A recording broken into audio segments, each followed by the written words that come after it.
इसका लाभ मिला है। वहाँ रहने का, खाने का, भोजन का सारा व्यवस्था करवाया।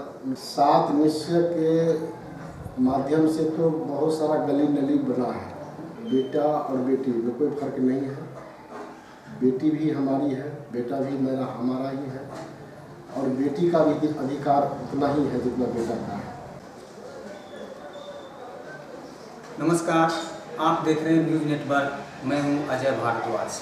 हमारे चैनल न्यूज़ नेटवर्क के द्वारा चलाए जाने वाली खास प्रोग्राम ये पंचायत की बात है के सिलसिले में हम और हमारी टीम पहुंच चुकी है समस्तीपुर जिले के बिथान प्रखंड अंतर्गत पुसहो पंचायत में। यहाँ हमारी मुलाकात होने वाली है एक ऐसी हुक्मरान से जो कि लगातार 10 वर्षों से मुखिया के पद पे काबिज है।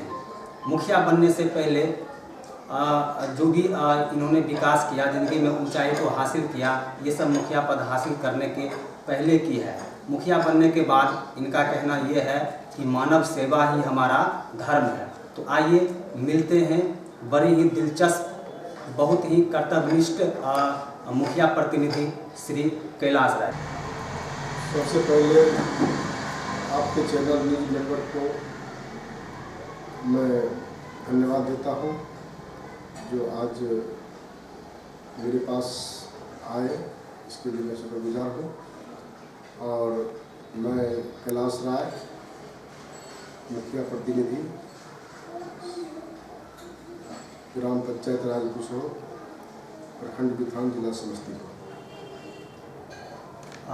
मुखिया जी, सवाल जवाब का सिलसिला हम शुरू करें इससे पहले जो हमें एक दिलचस्प जानकारी आपके पंचायत में मिली है कि आप जो थे जब मुखिया पद पे आसीन नहीं थे, उसके पहले भी आप इस तरह के रोजगार में जुड़े हुए थे जिससे कि 200-500 परिवारों का गुजर बसर आपके अंदर हो रहा था। तो अचानक से उस काम को छोड़ करके राजनीति में आने की प्रेरणा जो आपको मिली, ये लोगों ने आपको मोटिवेट करके लाया या आपके खुद का सोच था कि मैं राजनीति में आकर के लोगों का सेवा करूं? जी, राजनीति में आने से पहले मैं बाहर के राज्यों में ठेकेदारी के तौर पर कुछ 100-200 मजदूरों को लेकर काम किया करते थे।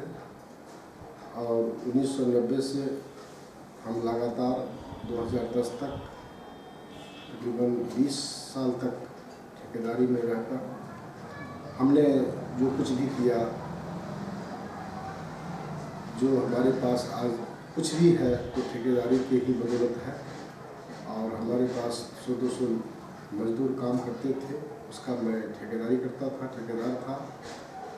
और 2010 के बाद 11 में जब पंचायत चुनाव का जब आगाज हुआ, तो मैं जब से नीतीश कुमार जी का नेतृत्व देखा 2005 से, तो नीतीश कुमार जी के नेतृत्व, कुशल नेतृत्व को हमने समझा और मुझे लगा कि बिहार में जब ऐसी सरकार मिली है, सबका साथ सबका विकास, हर तबके का विकास करने वाला सरकार मिली है, तो मैं क्यों न रहकर इनके साथ, इनके कार्यकाल में मैं भी अपनी राजनीतिक भागीदारी निभाकर और लोगों को इस माध्यम से अपना सेवा करूं। तो इसीलिए मन में आया, और मन में आया तो मतलब 2011 में जो पंचायत चुनाव होने जा रहा था, उसमें हमारे कुछ लोग, यहाँ समाज के लोग मुझे उकसाया कि आप मुखिया के पद पर चुनाव लड़िए। और हम लोगों को आज तक जो हम लोग वंचित हैं, विकास की मुख्य धारा से अभी तक जुड़े नहीं, तो आपके माध्यम से मुझे आशा है, विश्वास है कि आपके माध्यम से हम लोग पंचायतवासी, समाज के लोग विकास की मुख्य धारा से जुड़ेंगे। तब मेरे मन में आया ऐसा होना चाहिए, और मेरे मन में भी मानव सेवा का भाव उत्पन्न हो रहा था, इसीलिए मैं राजनीति में आया। तो मुखिया जी, पहले पंचवर्षीय में आप स्वयं मुखिया थे, दूसरी पंचवर्षीय में आपकी धर्मपत्नी जो सुनीता दीदी हैं वो अभी वर्तमान मुखिया हैं।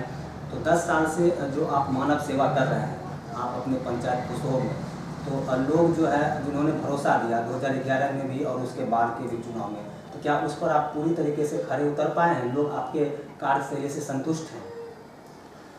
जी हाँ, जरूर। पिछले 2011 से 2016 तक मैं खुद मुखिया रहा और मेरा एक अपना नीति है, सिद्धांत है कि मैं जिस कार्य को करता हूँ तो बखूबी जिम्मेदारी के साथ, ईमानदारी के साथ और दायित्व और कर्तव्य का उचित निर्वाह करना पसंद करता हूँ। और मैं जब 5 साल का मुझे मौका मिला 2011 में, तो मैं दिन रात लोगों के प्रति, गरीबों के प्रति, दलित महादलितों के प्रति मैं बिल्कुल मतलब दिन रात एक करते रहे। हम किसी भी तरह की कोताही नहीं बरते। सेवा के भाव से जो समस्या मेरे पास आया करता, मैं उसके लिए बिल्कुल मतलब अपने तरफ से कभी नज़रअंदाज नहीं करते थे और हर काम को करते थे और हर आदमी के साथ व्यवहार के साथ पेश होते थे। और आज वही उन्हीं का देन है, वही कारण है कि मैं दोबारा 2016 में अपनी पत्नी को भी चुनाव में उतारा और हमारी पत्नी भी मुखिया बनी। तो जैसा कि किसी ने सच ही कहा कि ईमानदारी जो है वो सबसे बड़ा धर्म है और मानवता ही सबसे बड़ी सेवा है। इस बात को आपने चरितार्थ किया। तो इसके तहत जो सरकारी योजनाएं आती है, मैं मूलभूत सवाल पे आता हूं, जो मुखिया का परम कर्तव्य बनता है, मुखिया बनने के बाद इतना काम करना ही पड़ता है एक सच्चे और ईमानदार मुखिया को। तो सबसे पहले इंदिरा आवास योजना आता है, जिसका नाम बदल करके अब प्रधानमंत्री आवास योजना कर दिया गया है। इसमें गरीबी रेखा से नीचे जो व्यक्ति जीते हैं उनको सरकार जो है आवास मुहैया कराती है। तो आपका जो कुसों पंचायत है, अपने 10 साल के कार्यकाल में आपने कितने गरीब लोगों को जो गरीबी रेखा से नीचे वास्तव में जी रहे हैं, उनको इंदिरा आवास का लाभ दिलवाया है? जी, मैं ईमानदारी के साथ अपना राजधर्म का पालन किया और कर रहा हूँ। हम विगत 10 वर्षों में, जब मैं खुद स्वयं मुखिया था और आज मेरी पत्नी मुखिया है, कि 10 वर्षों के बीच में लगभग 1500 लोगों को इंदिरा आवास का लाभ, प्रधानमंत्री आवास का लाभ मिला है, गरीब लोगों को मिला है। और शेष जो लोग बचे हैं उनका भी मैंने नाम जोड़ चुका हूँ, 400-500 लोगों का नाम जोड़ा हूँ। और अभी मिलने वाला था, जनवरी में उनको भी लाभ मिलने वाला था, लेकिन नहीं मिल पाया। और चुनाव के बाद हो सकता है उनको भी लाभ मिलेगा। तो मैं तो अपनी ईमानदारी से, और मैं इस बात पर विश्वास करता हूँ कि अगर कोई भी हमें जिम्मेदारी मिलती है, कोई भी पद मिलता है, तो जिम्मेदारी के साथ, ईमानदारी के साथ, वफादारी के साथ दायित्व कर्तव्य का निर्वहन होना चाहिए। और उसी तहत मैं अपना कर्तव्य का निर्वहन करते आ रहा हूँ विगत 10 वर्षों से। मैं अपने ठेकेदारी के समय में पैसा कमाया, बहुत कमाया, लेकिन मुझे अपना शौक़ था, ललक था कि मैं मानव सेवा करूं। तो सेवा करने का एक माध्यम मुझे राजनीति ही लगा कि राजनीति में आऊँगा तो मैं आम आवाम की सेवा मतलब कर सकूँगा। और सेवा के भाव से मैं अपना काम कर रहा हूँ, जिम्मेदारी को निभा रहा हूँ। आपकी बातों से मैं क्या, आपकी जनता भी पूरी तरह से सहमत करेगी, क्योंकि जो इंदिरा आवास मिलने का प्रक्रिया है वो एक संरचना के तहत आता है।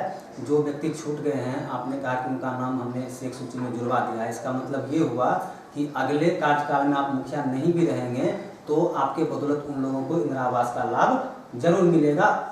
वैसे लोग निश्चिंत रहेंगे, क्योंकि प्रधानमंत्री का ये बहुत ही महत्वाकांक्षी योजना है कि कोई भी व्यक्ति आवास बेघर नहीं रहेगा।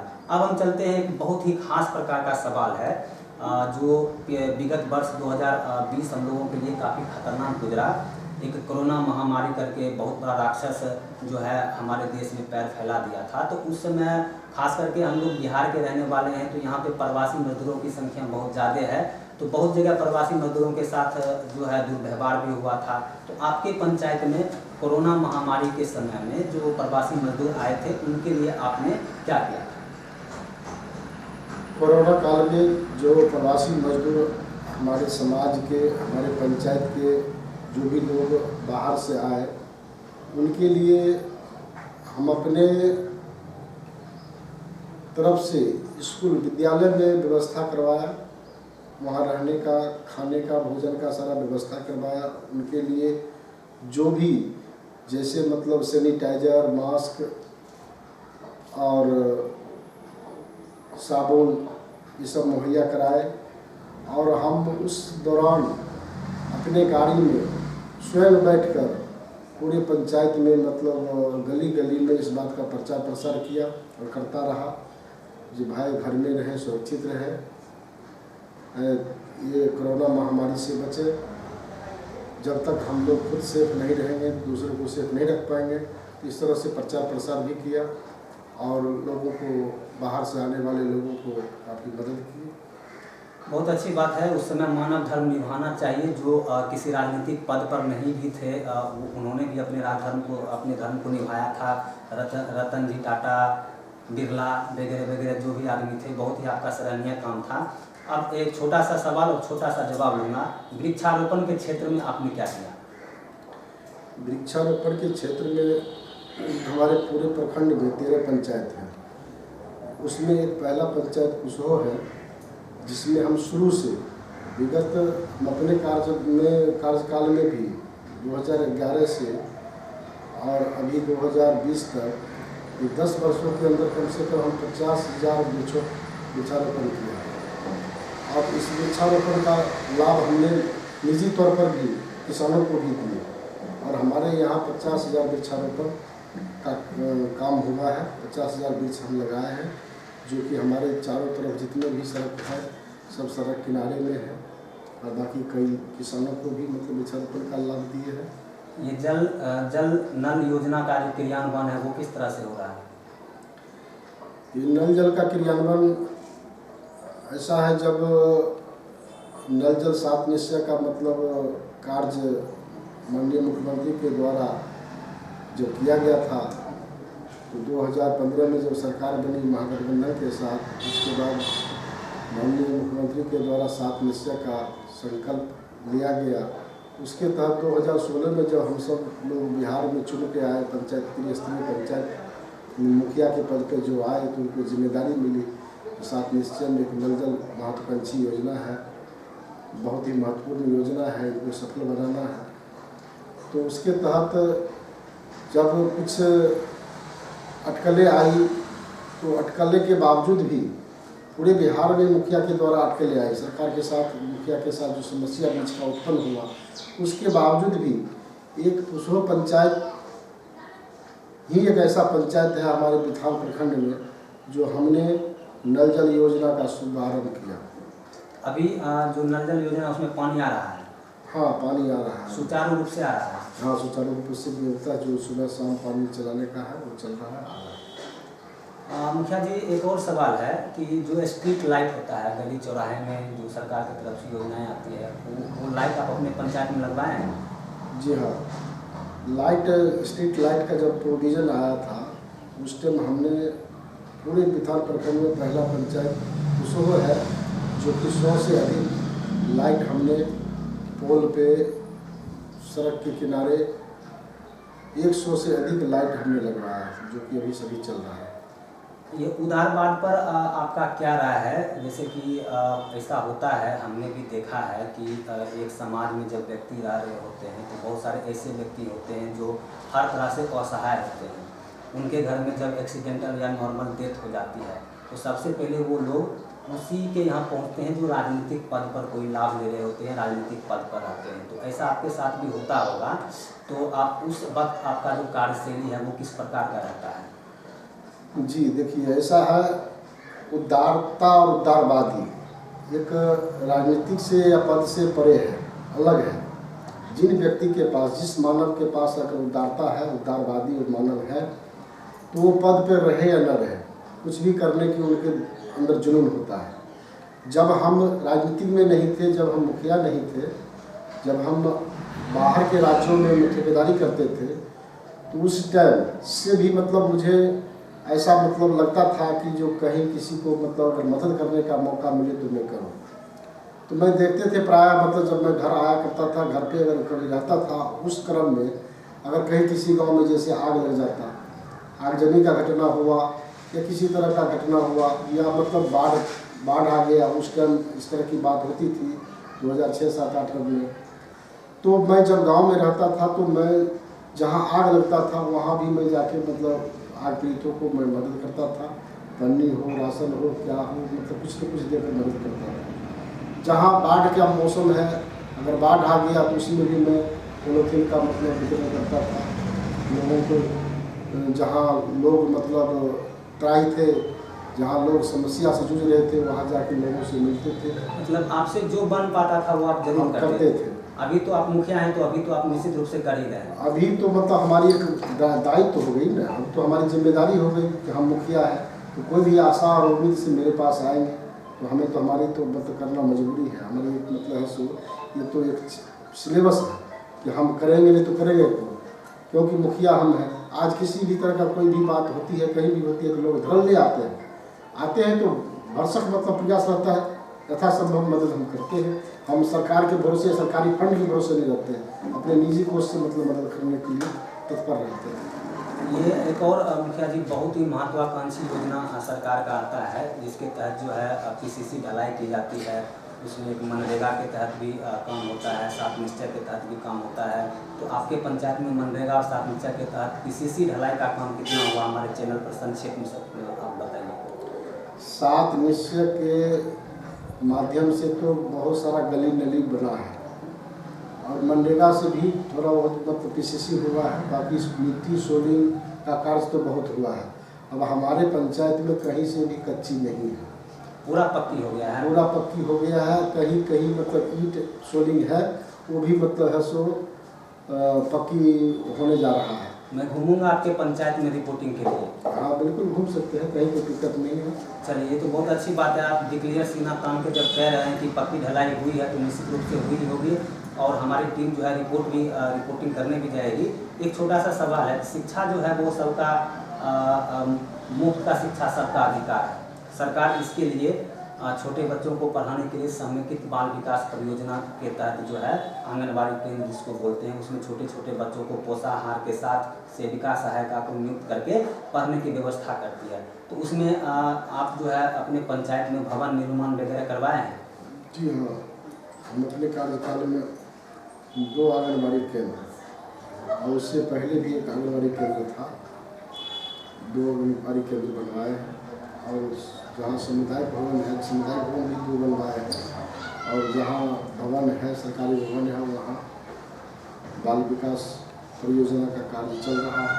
वहाँ छोटे छोटे बच्चे उसका लाभ ले रहा है, किसी प्रकार की कोई दिक्कत नहीं है। हमारे यहाँ 14 वार्ड हैं, सभी वार्डों में सहायता सेविका के द्वारा बाल विकास योजना का काम चल रहा है। सुचारू रूप से चल रहा है ना? हाँ, सुचारू रूप से। अभी कोरोना काल में थोड़ी सी दिक्कत हो गई थी, लेकिन वैसे सुचारू रूप से चल रहा है, किसी प्रकार की कोई दिक्कत नहीं। एक आखिरी सवाल मुखिया जी, महिलाओं के उत्थान के लिए बेटी बचाओ बेटी पढ़ाओ हरियाणा सरकार का नारा है, ये नारा सच में चरितार्थ होना चाहिए। आप अपने स्तर से अपने पंचायत में बेटी पढ़ाओ बेटी बचाओ महिला के उत्थान के लिए कुछ कहना चाहेंगे?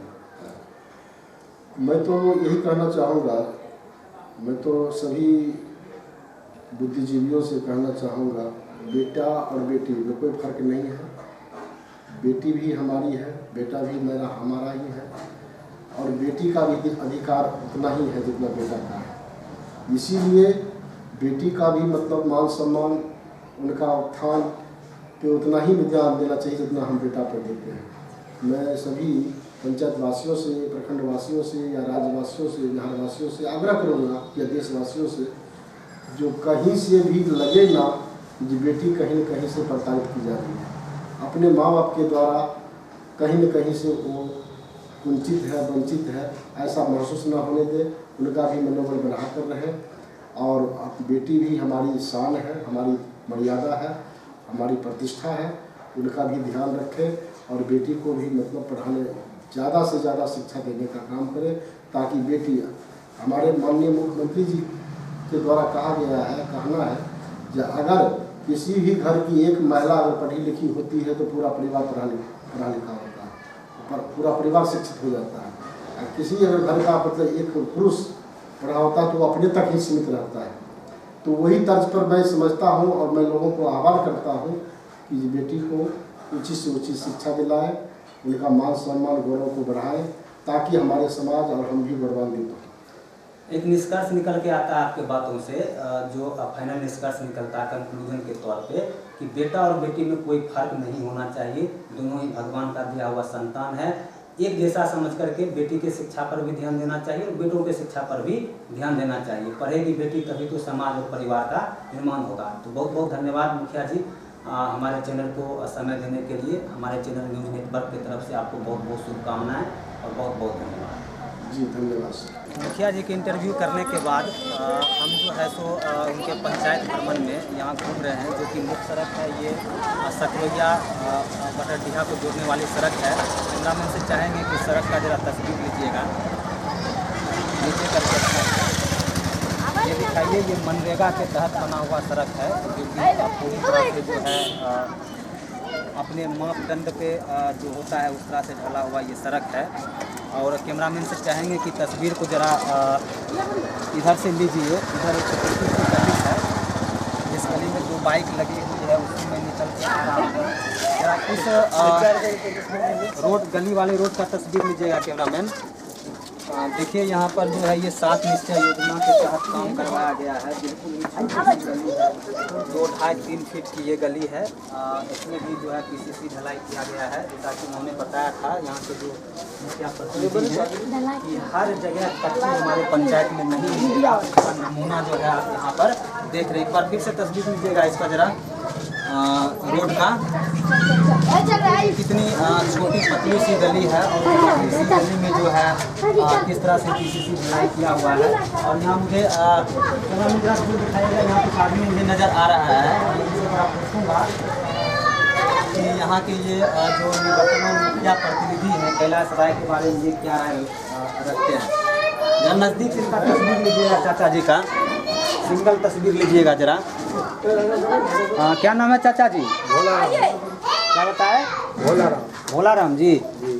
कहाँ के रहने वाले हैं? खुश हो। ये जो मुखिया जी जो हैं आपका कैलाश राय जी, ये बहुत वादा कर रहे थे कि हमारे पंचायत में कहीं पर भी जो है सो टूटा हुआ सड़क कच्ची आपको नहीं मिलेगा। ये सही बात है? सब जगह इसी तरह से काम किया हुआ है? हाँ। ये आदमी कैसे हैं? बहुत अच्छा है। मानव सेवा में ध्यान देते हैं? 10 साल से तो मुखिया बनाते आ रहे हैं, अगले 5 वर्ष से हम क्या करेंगे? बनाना है एकदम पूरा सख्ती से बनाना है। एक और चाचा जी हैं, इनका भी थोड़ा सा सिंगल तस्वीर लीजिएगा। आपका क्या नाम है? खगेश्वर राम। आपका क्या रहा है मुखिया जी के बारे में? बहुत अच्छा है। आगामी पंचायत चुनाव में क्या करेंगे आप? बनाएंगे। कैसे बनाइएगा? अच्छा है तो उनको बनाना ना। हाँ तो वोट दे के बनाइएगा। कैसे बनाइएगा? बनाएंगे। पक्का? बहुत अच्छे आदमी हैं। और डीलर साहब कोटा देते हैं पूरा? देते हैं।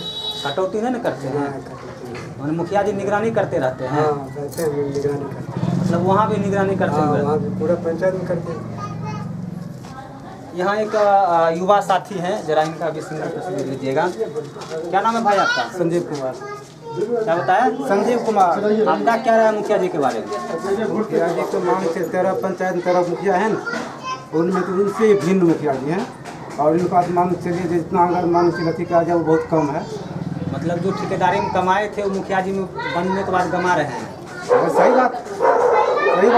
ये सही बात है? सही बात है। आप मानते हैं इस बात को? इस बात को मानते हैं। कैमरा जरा इधर घुमाइएगा। क्या नाम है चाची आपका? गायत्री देवी जी।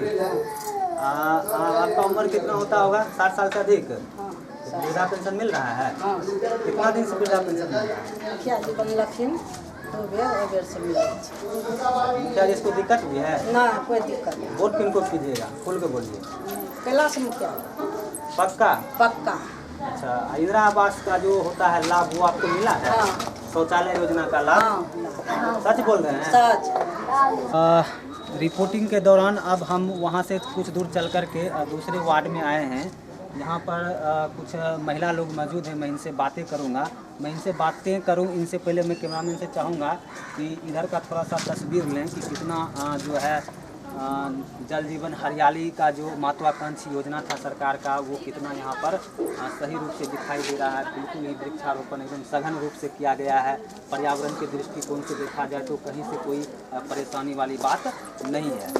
थोड़ा इनका तस्वीर लीजिएगा, अच्छा से नज़दीक से लीजिएगा, जूम करके तस्वीर। इनसे बहुत महत्वपूर्ण सवाल करेंगे। जी पहले आप अपना नाम बताइए। लक्ष्मी देवी। लक्ष्मी देवी जी, आपसे मेरा छोटा सा सवाल है। जो अभी आपके मुखिया जी हैं कैलाश राय जी, वो किस तरह के आदमी हैं? सही से जनता का देखभाल करते हैं या अपने स्वार्थ में मगन रहते हैं? नहीं, बहुत अच्छे हैं, सबको लेकर चलते हैं, जनता को भी देखते हैं, अपना भी देखते हैं। आप इनके कार्यकाल से खुश हैं? जी बहुत। क्या चाहते हैं? आगामी पंचायत चुनाव में परिवर्तन लाइएगा कि इन्हीं को फिर से बनाइएगा? फिर से हम इन्हीं को बनाएंगे। आप अपना नाम बताइएगा। रूबी देवी जी, आप क्या चाहते हैं इस बार? वोट किनको कीजिएगा? ये कैमरा के सामने डर के बोल रहे हैं कि सही में वोट कीजिएगा? दिल से? दिल से। थोड़ा सा आप आगे आइएगा, आपका भी नाम जानेंगे हम। थोड़ा इधर आ जाइएगा, कैमरामैन से चाहेंगे कि इनका भी तस्वीर लीजिएगा। आप अपना नाम बताइए। ज़रा जोर से बताएंगे तो हमारे श्रोता जो है चैनल के माध्यम से सुनेंगे। थोड़ा जोर से बोलिए। गुड़िया देवी। गुड़िया देवी जी, आपका क्या राय है? किनको वोट करना है? कैलाश मुखिया जी। अच्छा, कैलाश मुखिया को वोट कीजिएगा, बहुत अच्छी बात है। कोई एक वजह बताइए जो आपको बहुत अच्छे लगते हैं, उसके आधार पर आप वोट कीजिएगा। मुखिया जी अच्छे लगते हैं मेरे। काम सही ढंग से करते हैं? करता है सही। देखिए, आपका उम्र भी तो 60 साल से अधिक नहीं है, तो आपको तो वृद्धा पेंशन मिलेगा नहीं। तो इंदिरा आवास का लाभ मिला है? नहीं, अभी तीनों आदमी के एके में तो गड़बड़ी है, वो सुधारे मुखिया जी। अच्छा, सुधार करके शेख सूची में नाम डलवा दिया गया है? सब कुछ करवा दिया। अच्छा, शौचालय का लाभ मिला है? वो मिला हुआ। क्या 1000 रुपया मिला? 12,000। उसमें धांधली भी हुआ था? नहीं, कोई चीज़ नहीं। घूसो घास मांगा था? नहीं, 1 रुपया नहीं। ईमानदारी से? ईमानदारी से। तो आप देख रहे हैं कि जनता का जो आबो हवा है वो बिल्कुल जो है वो कैलाश राय जो यहाँ के मुखिया प्रतिनिधि के तौर पे काम करते हैं उनके तरफ बढ़ रहा है। हालांकि निवर्तमान में उनके धर्मपत्नी सुनीता देवी जी यहाँ की मुखिया हैं। इनसे पहले कार्यकाल में वो मुखिया भी रह चुके हैं। तो जनता का जो मिजाज है वो पूरी तरीक़ा से इन्हीं के पक्ष में बह रहा है। यानी आगे आने वाली जो पंचायत चुनाव है उसमें ऐसा बिल्कुल प्रतीत हो रहा है कि ये मुखिया पद के लिए हैट्रिक मारेंगे। यानी कि फिर से यहाँ की जनता जो है पुसो पंचायत की जनता मुखिया का सरताज इनके सर को सजाने वाली है। तो मैंने उनका इंटरव्यू भी किया था, ग्राउंड रिपोर्टिंग भी किया था। ये वास्तव में जो पंचायत है यहाँ पे कच्ची सड़क नाम का कोई चीज़ नहीं है। छोटी से छोटी गली हो वहाँ भी 7 निश्चय के तहत नाला और रोड का निर्माण किया गया है। डीलरों के प्रति निगरानी करके रखते हैं, डीलरों के प्रति हमेशा सचेत रहते हैं, जिससे गरीबों को जो है सही तरीक़ा से कोटा मिल पाता है। तो कुल मिला करके देखा जाए तो उनकी जो कार्यशैली है वो काफ़ी शानदार है, लोकतांत्रिक व्यवस्था के अनुरूप है। लोकतांत्रिक व्यवस्था यहाँ पर पूरी तरह से कायम है। लोगों का ये कहना है कि यहाँ पर तानाशाही नाम का कोई चीज़ नहीं है। बच्चा हो, बुजुर्ग हो, छोटे हो, बड़े हो, हर तबका के लोग डायरेक्ट मुखिया जी सभी के लिए अवेलेबल रहते हैं और उनसे जाकर के सवाल करते हैं और मुखिया जी उनका जो है सो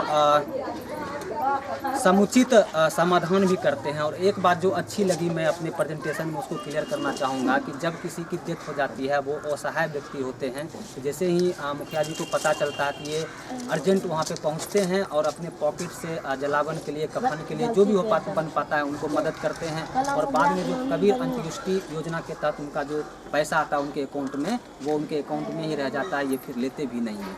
तो कुल मिलाकर के देखा जाए तो इनका कार्यशैली काफ़ी शानदार है। हमारे न्यूज़ नेटवर्क की टीम यहाँ पे आई, रिपोर्टिंग करी, बहुत सारे बातों को जाना। हमें भी काफ़ी खुशी मिली कि इस करप्शन की दुनिया में अभी भी कुछ ईमानदार लोग बचे हुए हैं। तो अब मैं जो है इस पंचायत से विदा लेने वाला हूँ।